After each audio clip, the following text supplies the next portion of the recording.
नागरिकलाई नागरिकसँगै भिडाएर द्वन्द्व घृणा र वातावरण निर्माण गरेर आफ्नो पदलाई सुरक्षित गर्नलाई नै उनीहरू राजनीति ठाने। मधेसीको सांस्कृतिक पहिचानका आधारमा जति परिचय छैन, जति खसको परिचय छैन, त्योभन्दा बढी जनजातिको परिचय छ। गाँजालाई राज्यले वैधानिक घोषणा गर्नुपर्छ भनेपछि तपाईँ गाँजा वैधानिक हुनुपर्छ। आजको आज अहिलेको अहिले बन्द गर्नुपर्छ भन्ने मान्यताको मान्छे हो। एउटा युवाहरू पलायन हुने, चाहे गोर्खा भर्तीको नाममा होस्, चाहे दुवै कतारमा श्रम बेच्ने कुरामा होस्, कुनै पनि शर्तमा यो देशले आफ्नो युवाहरू विदेश जान दिनु हुँदैन। आफ्नो खेत खन्न नसक्ने, अर्काको डाँडाको गुलाबको फुल मलाई चाहिन्छ भन्ने, सत्ताको राजनीति गरिराख्ने जस्ता पात्रहरूलाई तहलाउन सक्ने देशले सैन्य अभ्यास खोजेको छ। त्यो नागरिकतामा सिफारिस गर्ने वडा स्तरको मान्छे, अनुसन्धान गर्ने प्रहरी, टिप्पणी उठाउने साकाधिकृत र नागरिकता दिने सूर्य साहब, यी सबैलाई श्रम कारागारमा लाने र उनको परिवारको नयाँ पुस्तालाई सरकारी जागिर नदिने।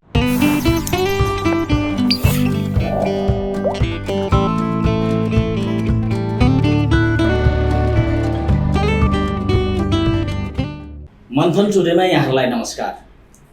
आज हामी राजनीतिक परिवेश र नेपालका विविध सांस्कृतिक, धार्मिक र यथास्थिति विविध पक्षमा हामी कुराकानी गर्नेछौँ। आजको हाम्रो कुराकानीमा पाहुना हुनुहुन्छ राजनीतिक विश्लेषक डाक्टर राजेश अहिराज। नमस्कार डाक्टर साहब। धन्यवाद। नमस्कार। धेरै थाक्नु भएको छ। स्वाभाविक हो, यो देशमा जुन गतिमा राज्यका अङ्गहरू र सामाजिक लेखा परीक्षकहरू हिँडिराखेको छ, उनका कुदाई र त्यसबाट हुन सक्ने परिणामको आकलन गर्दा नै त्यसै थकित भएको महसुस हुँदो रहेछ। यो अबको यो राजनीतिक विभिन्न यो छ नि, यो अहिले फ्लोरमा आइराखेको जुन राजनीतिक तरङ्गहरू छन्, राजनीतिक तरङ्ग नै भन्न पर्यो कि घरको दुईजनाको लडाइँको त्यो, अब यसको समाप्ति, यसको इन्डिङ कस्तो होला? नितान्त स्वार्थमा आधारित भएको झगडा हो। यहाँ सिद्धान्त पनि छैन, यहाँ देश पनि छैन, जनता पनि छैन।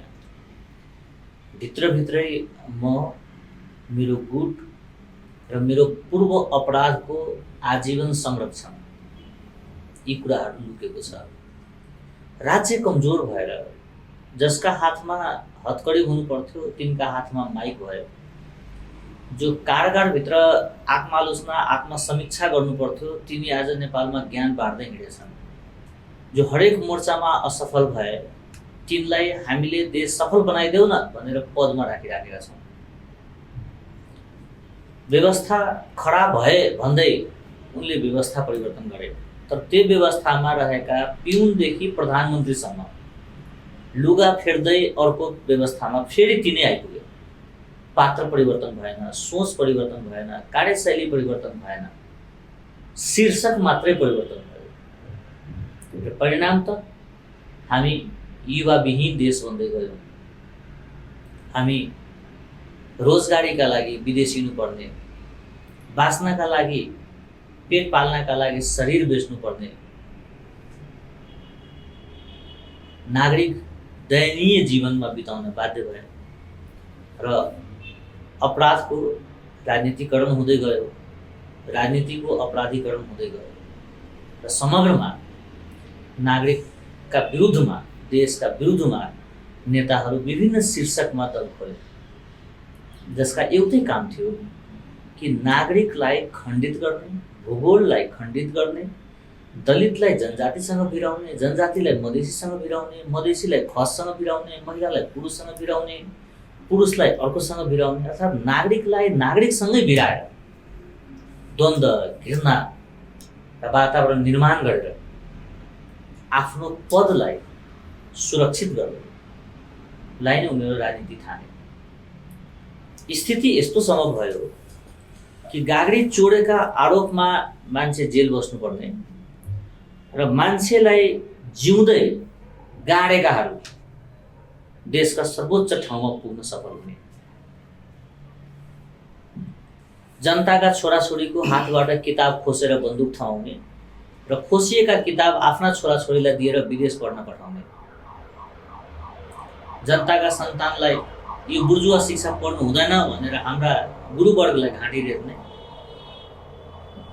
र उनी आफ्ना सन्तानलाई विदेश पठाएर कोही पिएचडी गराउने, कोही के गराउने, कोही के गराउने, अर्थात् समग्रमा जनतालाई ठग्ने र देशलाई दोहन गर्ने कार्यलाई नै राजनीति ठाने।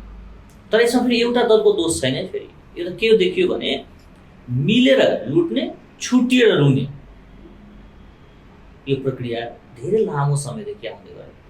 आज पनि करिब करिब त्यही चलिरहेको छ, अझै चल्छ, त्यही चल्छ। समग्र रूपमा भन्ने हो भनेदेखि नेपालको राजनीतिक लिडरहरू अथवा राजनीतिक कर्मीहरू अथवा जो राजनीति गरिरहेका छन् उनीहरू खासै यो माटोको लागि राजनीति गरिरहेको छैन। मेरो त कसैको परिचालन पनि हो यो तपाईँ? मेरो प्रष्ट बुझाइ र बडा निर्मम बुझाइ के छ भने नेपालमा लिडर छैन, डिलर मात्रै छ। डिलर हो, कोही संहिताको डिल गर्दैछ, कोही हिन्दू राष्ट्रको डिल गर्दैछ, कोही एउटा छिमेकीको लागि डिल गर्दैछ, कोही अर्को छिमेकीको लागि डिल गर्दैछ, कोही हवाई मित्रको लागि डिल गर्दैछ। लिडर छैन। लिडर भइदिएको भए उनले माटोलाई सम्झेर अभिव्यक्ति दिन्थ्यो। नागरिक हत्या राजनीति होइन।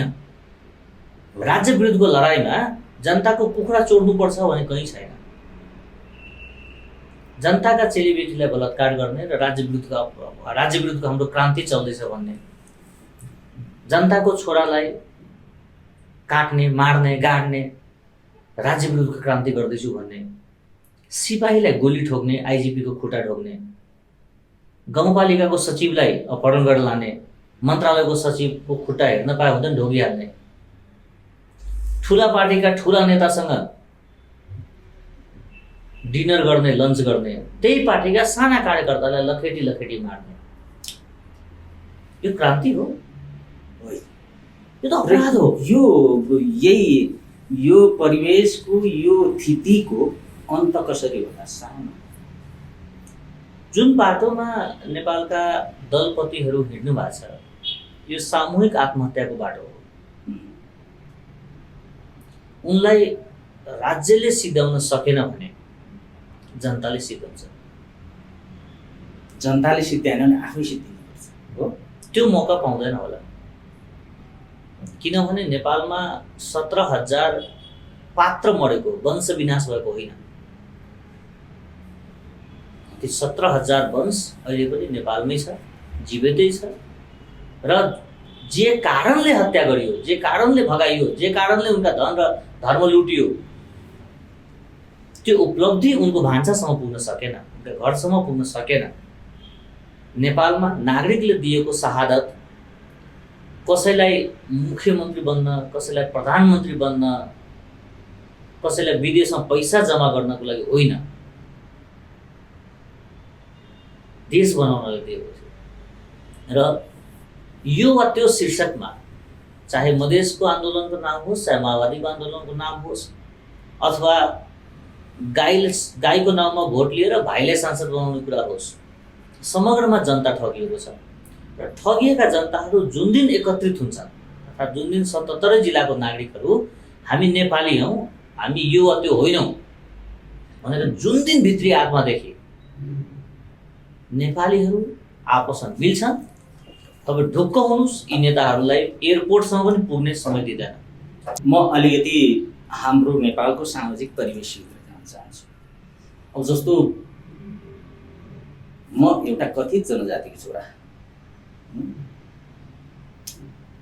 मलाई के लाग्छ भने हिजो राज्य संरचनामा, राज्य निर्माणमा सम्भवतः मेरो पुर्खाहरूको पनि धेरै योगदान थियो। इतिहासले लेखौँ नलेखौँ, यो 2046, 47, 48, 50 सालतिरदेखि प्रचलनमा आएको, अघि जुन तपाईँले पनि प्रयोग गर्नुभयो जनजाति भन्ने शब्द, जनजाति भन्ने शब्द के हो? मेरो बुझाइ के छ भने आम नेपालीले गर्व गर्न सक्ने, शिर ठाडो पार्न सक्ने एउटा यस्तो समुदाय जसले हिमाल सँगसँगै आफ्नो उचाइ त्यही स्तरको विश्वभरि बढायो। आज विश्वमा मधेसीको सांस्कृतिक पहिचानका आधारमा जति परिचय छैन, जति खसको परिचय छैन, त्योभन्दा बढी जनजातिको परिचय छ। यो गर्वका विषय हो। यो आत्मालोचनाको, घृणाको होइन, मैले होइन।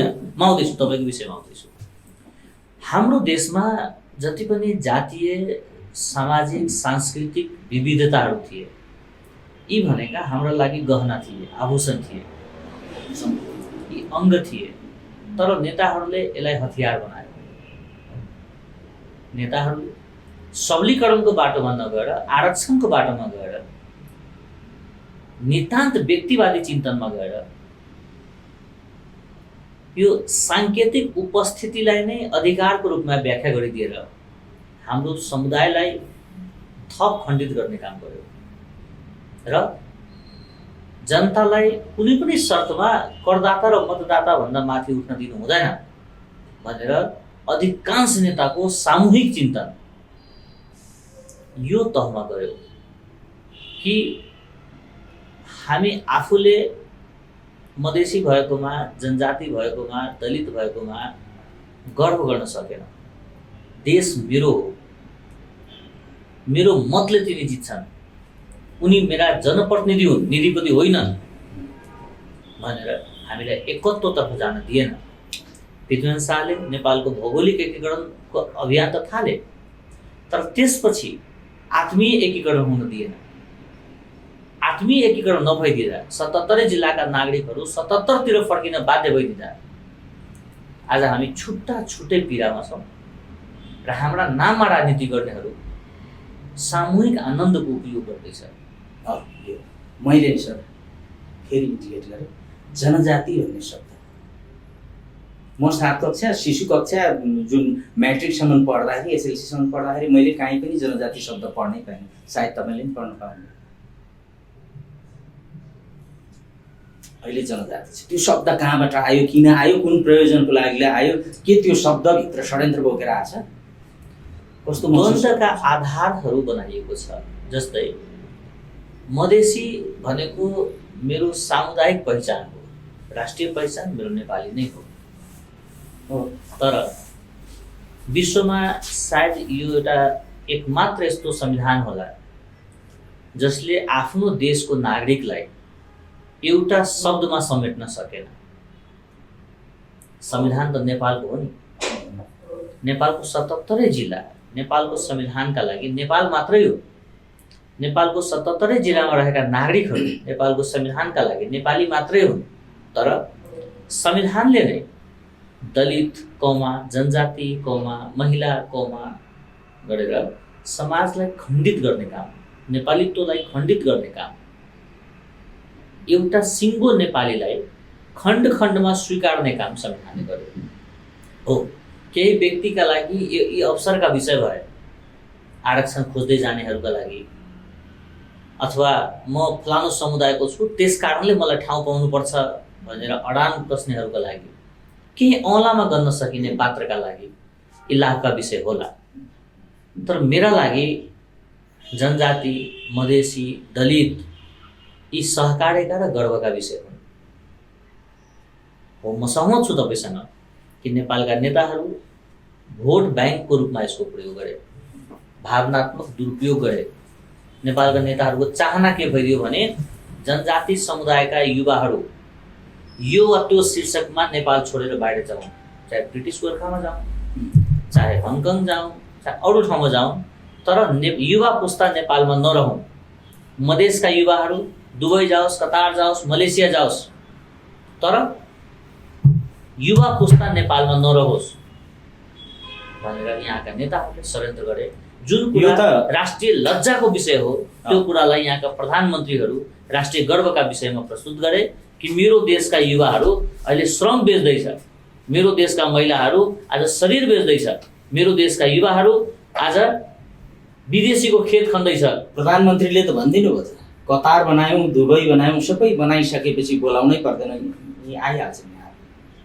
तर कुन उमेरमा आउँछन् तिनीहरू, कुन मानसिकतामा आउँछन् तिनीहरू, उनका शारीरिक क्षमता कुन अवस्थाको हुन्छ नेपाल फर्किँदा, यी कुरा विचार गर्नु पर्दैन।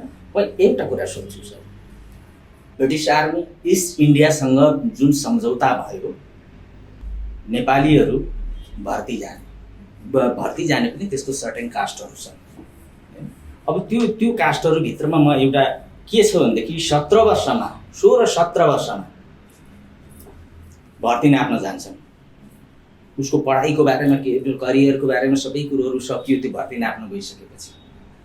जब 17 वर्षमा भर्ती भएर जान्छ, त्यो भर्ती भएर आर्मीले के सिक्छ त्यो सबैले जानेको कुरा हो। ऊ 32, 33, 35 वर्षसम्म रिटायर हुन्छ। जबकि ब्रिटिस सेनामै भर्ती जाने हो भने 30 वर्षसम्म उनीहरूले भर्ती जानुपर्छ। उनीहरूको जब भर्ती लाग्ने उमेर हुन्छ त्यतिखेर उसले पढी लेखी सबै कुरोहरू गरिसकेको छ र अप्सनल रूपमा के अरे आर्मी जोइनले राखेको हुन्छ। हाम्रो चाहिँ जिन्दगीको बारेमा बाटो नै थाहा हुँदैन, उसलाई पठाइन्छ उमेरमै रिटायर ल्याइन्छ। रक्सी त आर्मी हो, खानुपर्छ भन्दै रक्सी खान सिकाइन्छ। एवं जिन्दगीहरू बित्दै जाँदाखेरि रक्सी खान रक्सी भट्टीमा एउटा पेन्सनर बुढोले आफ्नो पेन्सन पट्टा राखेर रक्सी खाएर पेन्सन थापेर तिर्छ। यो त यथार्थ सामाजिक चित्र हो।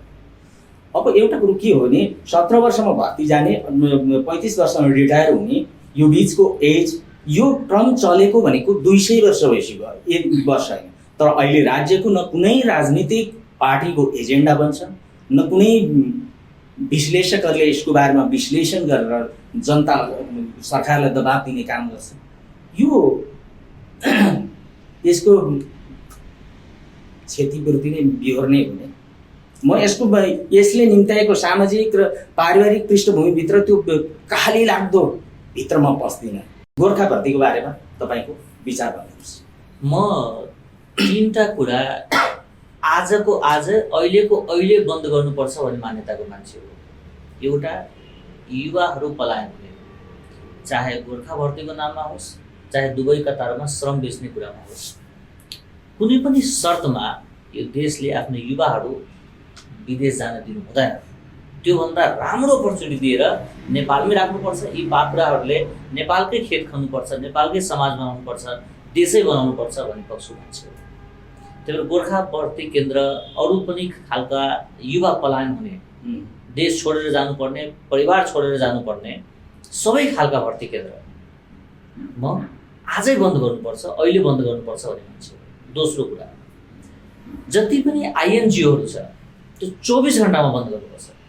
आइएनजिओले दायित्व सिकाउँदैन, द्वन्द्व सिकाउँछ, त्यो पनि अधिकारको शीर्षकमा। आइएनजिओले आफ्नो पैसा राज्यलाई दिने हो, छुट्टै सटर खोलेर चलाउने होइन।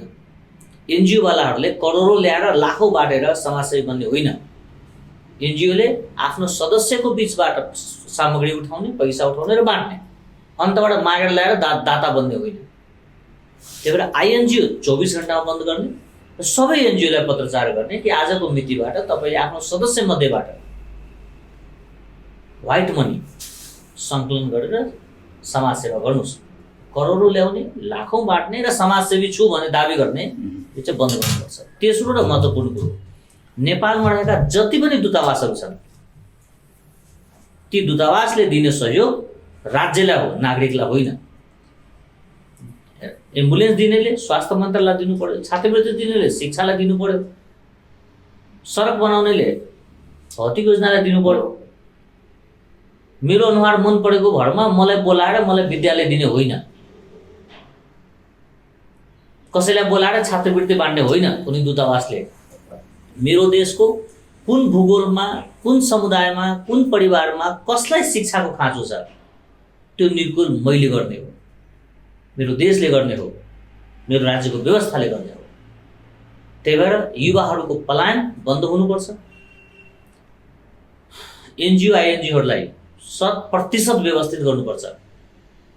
र तेस्रो, दूतावासहरूलाई अबको समय, अबको सामग्री, अबको सहयोग राज्यलाई देऊ, व्यक्ति, समुदाय, जात, पार्टीलाई होइन। यी कुराहरूमा निर्मम हुन सकिएन भने हाम्रा कुनै पनि छिमेकीसँग स्वस्थ सम्बन्ध पनि रहँदैन र हामी एकअर्काप्रति मित्र जन्माउन सक्दैनौँ, गुलाम जन्मिन्छ। र गुलामहरू जहिले पनि अहित गर्छ। हेर्दाखेरि आँखा र कानको दूरी 2 इन्ची मात्र हुन्छ, तर भूमिका हेर्नुहुन्छ भने आँखाले सत्य हेर्छ, कानले झुट सुन्छ। त्यही भएर देशलाई अगाडि बढाउने हो भने कतिपय कुरामा निर्मम समीक्षा र निर्मम निर्णयको जरुरी छ। हाम्रो समाजमा सबैभन्दा व्यक्त भनेको विभेद। मधेसमा त झन् लाग्छ मलाई विभेद धार्मिक अतिवादको उपनिवेश नै छ। तपाईँ मधेसको धेरै जानकार, मधेसको विभेदको बारेमा भनिदिनुहोस्। विभेद र रङभेद बीचको फरक हामीले बुझ्नुपर्छ। मधेसीसँग राज्यले रङभेद गरेको छ, प्रदेश 2 को सरकारले विभेद गरेको छ। विभेद भनेको शासक र शोषित एउटै समुदायको भएपछि समान खालका व्यक्तिहरूको बिचमा हुने असमान व्यवहार भनेको विभेद हो, जुन प्रदेश 2 को सरकारले मधेसमा थाल्ने गरेको छ।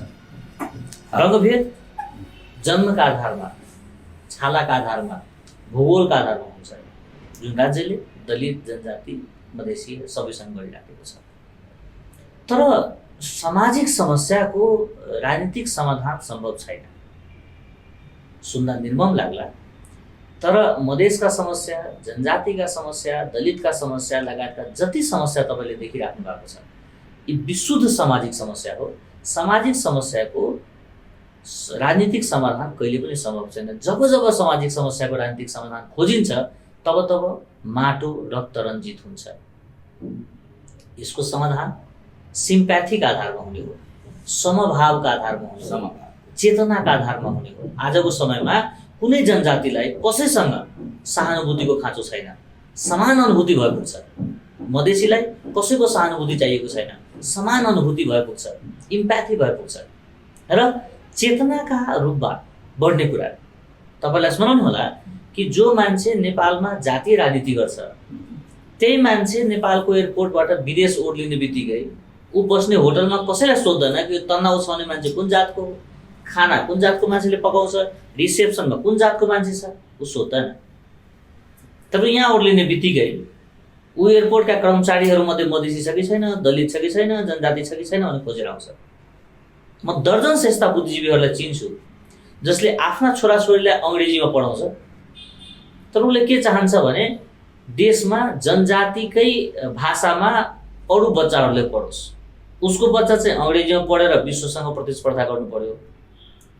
ऊ बाहेक अरूको बच्चाहरू जनजातिकै मातृभाषामा, मैथिलीमा, अवधीमा, भोजपुरीमा पढेर सिद्धियोस्। त्यो किन गर्दो रहेछ भने बुझ्दै जाँदाखेरि त्यो किताब लेखे बापत 2-4 हजार रुपियाँ प्रज्ञा प्रतिष्ठानले र यो पाठ्यक्रम विकासले दिँदो रहेछ। त्यो 2-4 हजार रुपियाँको लागि समाजलाई फरक बाटोमा लाग्दो रहेछ। हो, भाषाको विकास हुनुपर्छ, तर त्यसका पनि अन्य तरिकाहरू छन्। त्यही भएर मेरो बुझाइ के छ भने दलितका सवालहरू, जनजातिका सवालहरू, मधेसीका सवालहरू यी आरक्षणले पनि समाधान हुँदैन, भिखले समाधान हुँदैन, एउटा व्यक्तिलाई राष्ट्रपति बनाएको भरमा समस्या समाधान हुँदैन। मधेसी मूलको त राष्ट्रपति हुनुभएको थियो त, कि हरेक मधेसी आज समस्या समाधान मुक्त छ त? छैन। त्यही भएर जम्मा बाटो भनेको सबलीकरण हो। सबलीकरणले इम्प्याथीसम्म लगिसक्यो भने यो मुद्दा समाधान हुन्छ। र यो चेतनाको विषय हो, यो क्रान्तिको विषय होइन, सुधारको विषय हो, यो घृणाको, आक्रोशको, बदलाको विषय होइन, यो ज्ञानको स्तर बढाउने विषय हो। तर शिक्षाको स्तर घटाउँदै जाने र समाजमा आक्रोश बढाउँदै जाने, यो सबलीकरणको कुरा गर्दाखेरि जस्तो तपाईँ अहिराज हुनुहुन्छ, जा हो, मधेसको पण्डित। अब पहाडमा पनि धेरै पण्डितहरू छन् जसले राज्य नै अहिले सञ्चालन गरिरहेको छ। यो एक प्रकारको उपनिवेश छ।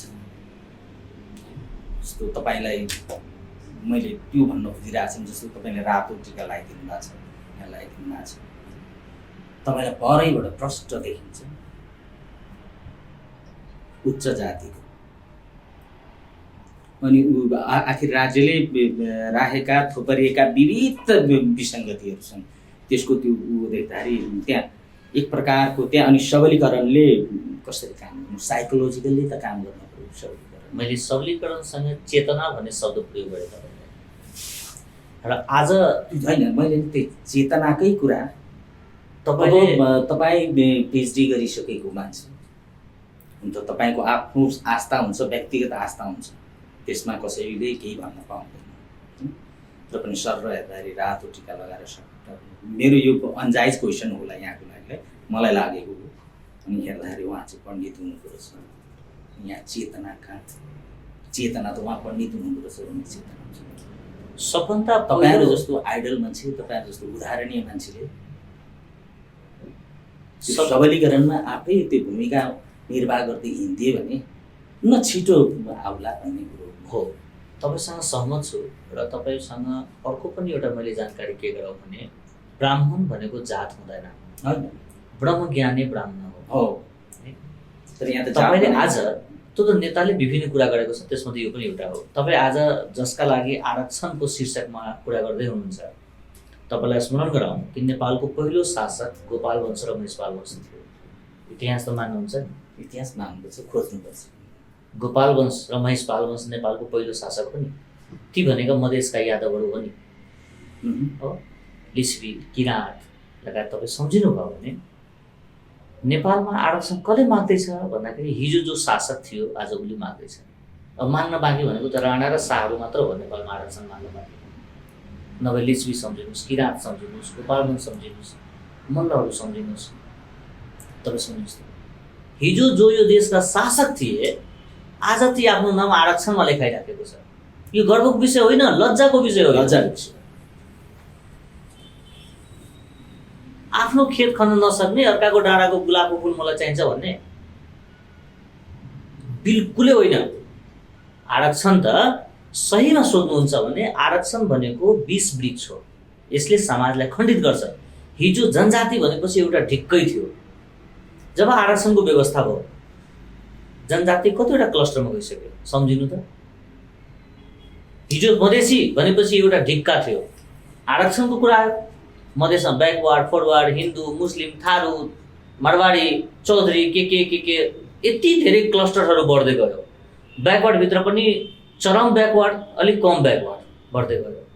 किन भयो भन्नुहुन्छ भने आरक्षणलाई मेरिटोक्रेसीसँग जोड्न भन्दा लाभको विषयको रूपमा लियो। आरक्षणले कहिले पनि समाजलाई बलियो बनाएको इतिहास विश्वमा छैन। आरक्षण लामो समयसम्म जाने चिज पनि वस्तु पनि। एकचोटि आइसकेको आरक्षण सकिसकेको तपाईँ मलाई एउटा इक्जाम्पल दिनु न। भारतमा 72 वर्षको इतिहासमा आरक्षण पाउनुपर्ने समूहहरूमध्ये 3%ले 3 पुस्तादेखि लाभ लियो। त्यसले के गर्यो? क्रिमी लेयर बनाउँछ, एउटा लेयर बनाइदिन्छ आरक्षणको। आरक्षण होइन, दिनुपर्ने के हो भने त्यो परिवार, चाहे त्यो दलित होस्, जनजाति होस्, महिला होस्, मधेसी होस्, जोसुकै होस्, त्यो परिवारको आर्थिक अवस्था के छ, शैक्षिक अवस्था के छ, सामाजिक अवस्था के छ, त्यो अनुसार त्यो परिवारलाई सहयोग गर्ने हो। कुनै जात धनी गरिब हुँदैन, कुनै एउटा जात रोगी र अर्को जात चाहिँ स्वस्थ हुँदैन, कुनै यो जात अपराधी अर्को जात चाहिँ नअपराधी भन्ने हुँदैन। रोग, भोग, अशिक्षा, व्यथिति यी जातका आधारमा हुने होइन, वर्गका आधारमा हुने। अनि वर्गीय समस्याको जातीय समाधान कसरी सम्भव हुन्छ? नेताले बोल्ला यो कुरा, उसलाई भोट चाहिन्छ, मलाई भोट चाहिँदैन। कसैको खुट्टा भाँचेको छ भने हातमा प्लास्टर लगाएर उसको उपचार हुन्छ त? हुँदैन। आरक्षण भनेको वर्गीय समस्या हो। तपाईँले अघि भन्नुभयो मधेसभित्र पनि डोम, दुसार, हलखोर धेरैवटा यस्ता जात छन् जो असाध्यै विपन्न छ, असाध्यै गरिब छ। उनलाई आर्थिक प्याकेज चाहियो होला। कोही ब्राह्मण होला, उसँग सम्पत्ति नहोला, बुद्धि होला, उसलाई रोजगारी दिनुपर्ने होला। तर तपाईँ मलाई बताइदिनुहोस् कि पहाडका, हिमालका ढुङ्गै ढुङ्गा भएको खेत खन्दै गरेको कोही खस मेरो शोषक हो? मधेसमा फलफुलको व्यापार गर्ने कोही श्रेष्ठ, अथवा त्यहाँ चाहिँ तपाईँको अन्डा बेच्ने अथवा अरू सामान्य व्यापार गर्ने कोही जनजाति समुदायका सदस्य त्यो मधेसको शत्रु हो? होइन। होइन। लडाइँ राज्यसँग छ, समुदायसँग होइन। राज्यसँग छ। राज्यसँग पनि कुनै वर्ग विशेषसँग छैन। एउटा ओली प्रधानमन्त्री भयो भन्दैमा विश्वभरिको कुनै पनि ओलीलाई अब कहिले पनि अवसर दिनु हुँदैन भन्ने मान्यता ठिक हो त? बिल्कुल होइन। सबै खस शासक हो त?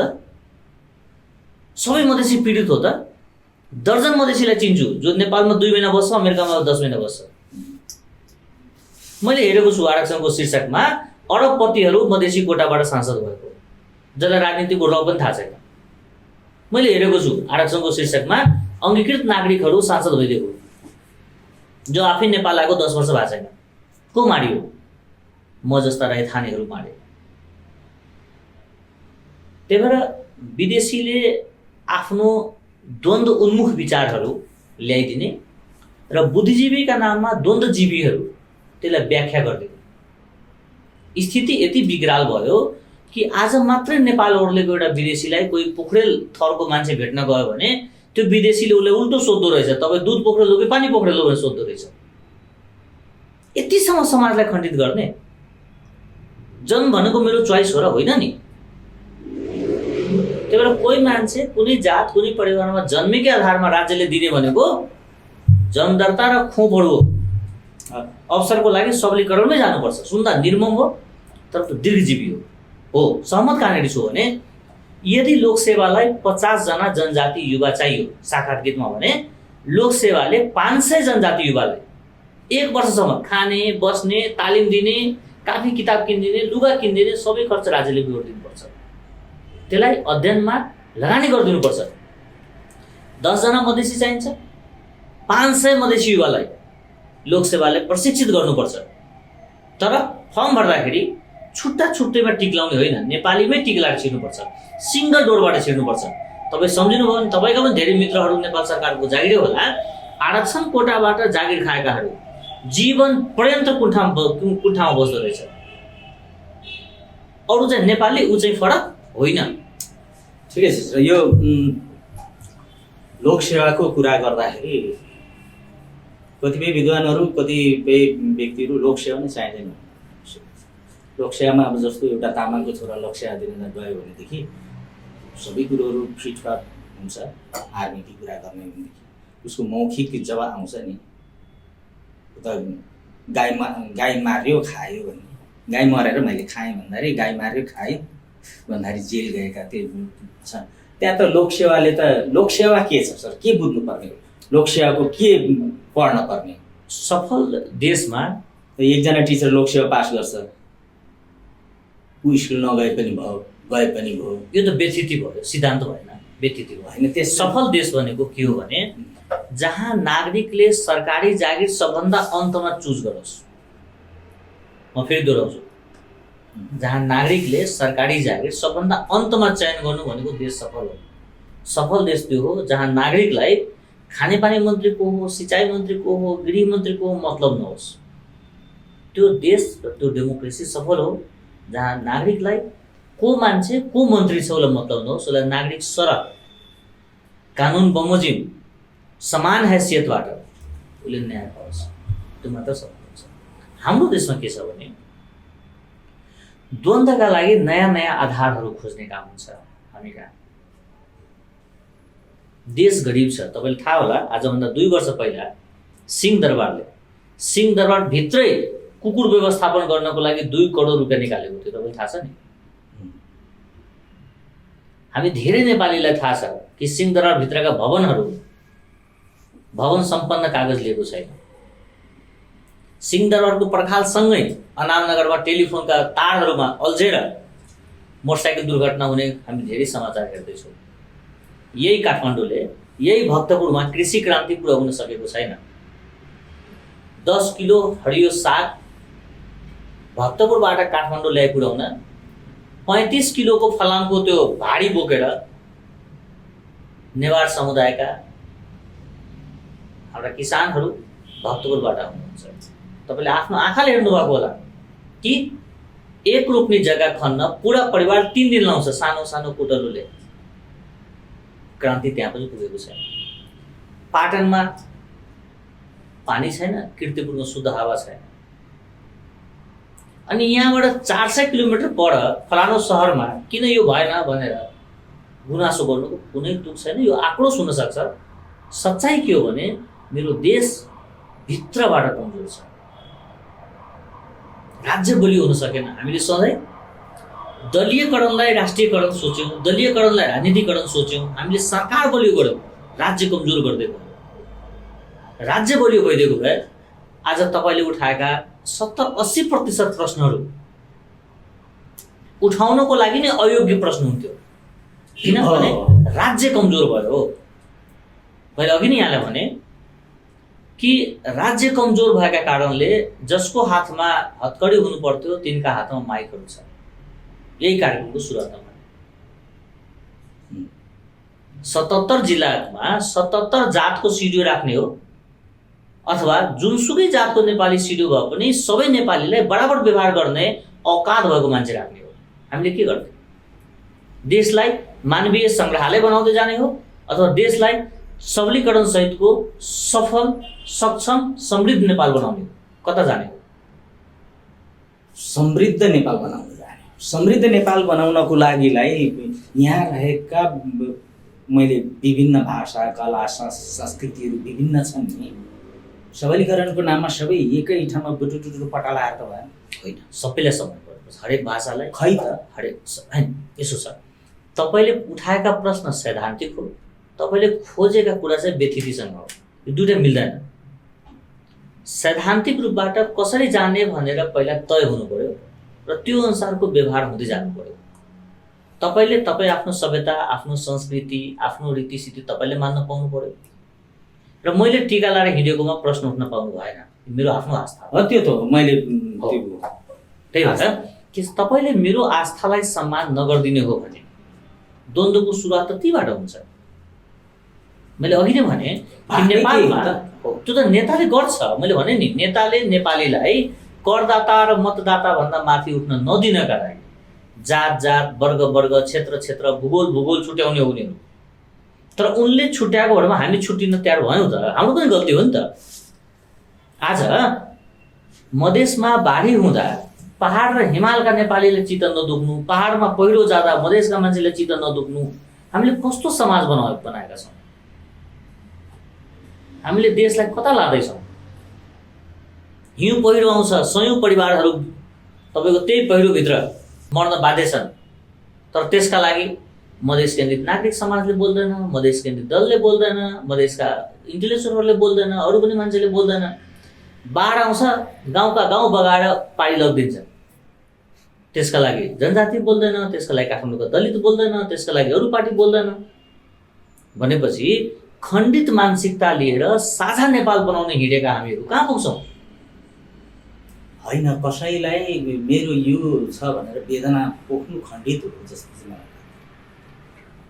मेरो जवाब तपाईँले फेरि सुनिदिनुहोस्। जबसम्म हामी सबै नेपालीहरू हामी नेपाली नै हौँ भनेर एकत्व बोध गर्दैनौँ, हाम्रो नेताले हामीलाई खण्डित गरिरहन्छ र हामी नेताका लागि लडिरहन्छौँ, एकअर्कालाई सिद्धाइरहन्छौँ। तपाईँले स्मरण होला कि 2050 सालमा गोरेबहादुर खपाङ्गी र हाम्रो के अरे गजेन्द्रनारायण सिंहले विराटनगरमा संयुक्त पार्टी कार्यालय खोल्नु भएको थियो। उहाँले के भन्नुभयो भने जबसम्म राज्यबाट पीडित भएको समुदायहरू एक ठाउँमा आउँदैन र राज्यसँगको लडाइँ लड्दैन तबसम्म न्यायको प्रारम्भ हुन सक्दैन भन्नुभएको थियो। तपाईँलाई पनि थाहा छ, गोरेबहादुर खपाङ्गीजीले अधिकारको कुरा गर्दा कहिले मधेसीलाई गाली गर्नु भएन, कहिले हत्या हिंसामा जानु भएन, आफू अनसन बस्नुभयो, अर्काको ट्याक्सी चलाउनु भएन। गजेन्द्रनारायण सिंहले मधेसका कुरा गर्दा पहाड र हिमालका नागरिकप्रति कहिले अपशब्द प्रयोग गरेन, कहिले मधेसबाट पहाडी धपाउ भनेन, कहिले अर्काको चेलीबेटीलाई यस्तो गर उस्तो गर भनेर कहिले भनेन। आफू अनसन गरे, आफू सत्याग्रह गरे, आफू पिटाइ खाए। तर अहिलेको नेता सम्झिनु त, नेताको त त्यो कुरै नगर्नु सकौँ। तपाईँहरू मधेस तराईमा हुनुहुन्छ, तपाईँहरूले अन्न दिनुभएको छ। हामी माथि पहाड हिमालमा छौँ, हामीले पानी छोडिदिएका छौँ, आखिर हामी एक अर्काका परिपूरक छौँ। यो सबलीकरणले गयो भनेदेखिको देश त राम्रो होला। मैले धेरै पहिला कुनै ठाउँमा एउटा प्रस्ताव राखेको थिएँ कि नेपालको 77 जिल्ला जोड्न सक्ने रेलवे नेटवर्क बनाऊ, ताकि सर्लाहीका मान्छेले गोलभेडा बोकेर जुम्ला जाओस् र त्यहाँबाट फर्किँदा स्याउ लिएर आओस्। 77 जिल्ला जोड्ने रेलवे नेटवर्क, नागरिकहरूको भ्रमण, देश दर्शन हुन थाल्यो भने देश एकत्वमा जान्छ। आजको समयमा के छ भने 95% मधेसीहरू हिमालय नछोइकन माथि जान्छ। त्यस्तै 95% पहाडीहरू जनकपुर नपुगिकन अन्त पुग्दो रहेछ। त्यो देश पहिला जोडौँ। देश जोड्न सकिएन भने हामीले अर्कोले खण्डित गरिरहन्छ। कृषिका कुराहरू, आयुर्वेदका कुराहरू, जस्तै आज पनि तपाईँ काठमाडौँमा गाँजा भएको जाँड खोज्नुभयो भने पाइन्छ, गाँजा भएको चुइगम पाइन्छ, गाँजा भएको ट्याब्लेट पाइन्छ, तर विदेशीको पाइन्छ। नेपालमा राज्यले गाँजा ब्यान्ड गरिदिएको छ। विश्वभरिको सबै खालको अल्कोहल तपाईँ पाउनुहुन्छ, तर सानो व्यवस्थित छैन। गाँजा ब्यान्ड पछाडि हामी क्यान्सर रोगी भएर बसिरहेको छौँ। हामीले दबाईलाई नार्कोटिक्स त्यो नार्को एक्ट हुन्छ। त्यही भएर म सधैँ के भन्ने गर्छु भने गाँजालाई राज्यले वैधानिक घोषणा गर्नुपर्छ। भनेपछि तपाईँ गाँजा वैधानिक हुनुपर्छ। त्यो धरतीले दिएका कुरा हो। सदुपयोग र दुरुपयोगको कुरा गर्ने हो भने तपाईँले काटेको दाढीमा लगाउने ब्लेड, त्यसको दुरुपयोग गर्दा पनि त हत्या हुन्छ। जुन चक्कुले तपाईँ तरकारी काट्नुहुन्छ, त्यो चक्कुले मान्छे काट्यो भने हत्या हुन्छ कि हुँदैन? अनि के विश्वभरिको चक्कु नै हटाइदिने, विश्वभरिको ब्लेडै हटाइदिने? भड्याङबाट लडेर मान्छे मरेको छैन, सबै घरको भड्याङ हटाइदिने? यो गाजाङ गुजुङबाट कहिले निस्किने हो? बडा आसान छ। यो देशले एउटा अर्को जङ्गबहादुर खोजेको छ, एउटा यस्तो तानाशाह खोजेको छ जसले मक्किएका, गनाएका, निहित स्वार्थमा बाँचेका, परिवारवादभन्दा माथि उठ्न नसकेका पतितहरूलाई, जसले नागरिकको रगतलाई खल्ती पिएर सरकारमा बसिराख्ने, सत्ताको राजनीति गरिराख्ने त्यस्ता पात्रहरूलाई तहलाउन सक्ने देशले सैन्य अभ्यास खोजेको छ। त्यो पनि 10 वर्ष। नेता मात्र बिग्रेको छैन। तपाईँ सम्झिनुभयो भने बुद्धिजीवीहरू उत्तिकै बिग्रेका छन्, मिडियाका साथी उत्तिकै बिग्रेको छ, निजामती उत्तिकै बिग्रेको छ, अदालतहरू निर्णयालय भइसक्यो, न्यायालय छैन। तर सबै पक्षलाई अनुशासित र देश केन्द्रित बनाउन यो देशले डेमोक्रेटिक हिटलर खोजेको छ र मलाई लाग्छ यो माटोले कहीँ न कहीँ जन्माइसकेको होला। हाम्रै पुस्ताले हेर्छौँ यो कुराहरू। अघि मैले अलिकति छुटेछ, तपाईँलाई राख्नुपर्ने मेरो जिज्ञासा यो नागरिक विधेयकको बारेमा। हामी कहाँ यस्ता धेरै कानुनहरू छ जुन कानुन कागजमै सीमित छ। धनीलाई वा सत्ता सम्पन्न मान्छेले त्यो कानुनले छुँदैन। आम नागरिकलाई, गरिबलाई, विपन्नलाई, दुःख दिन खोजेको मान्छेलाई नयाँ नयाँ कानुनहरू प्रयोग हुन्छ। कानुन धेरै बनाएर देश अनुशासित हुने होइन, कानुनको व्यवस्थित प्रयोग गरेर देश अनुशासित हुने हो। त्यही सब थुप्रै विधेयकहरू छ जुन विधेयकले, अब तपाईँले एउटा उदाहरण दियो, एउटा सामाजिक सुरक्षा कानुन छ, सासु ऐन भन्छ। त्यसमा मर्दा कतिजना जाने, बिहे गर्दा कतिजना जाने, श्राद्ध हुँदा कतिजना भोज खाने, त्यो कुरा लेखेको छ। कहिले प्रयोग होइन। अहिले त्यो जतिखेर देश प्रयोग गर्न तत्पर रहन्छ त्यतिखेर त कानुन एक्टिभ होला। त्यसका लागि जो मान्छे दण्डाधिकारी हो त्यो मान्छे पहिला इमान्दार हुनुपर्छ।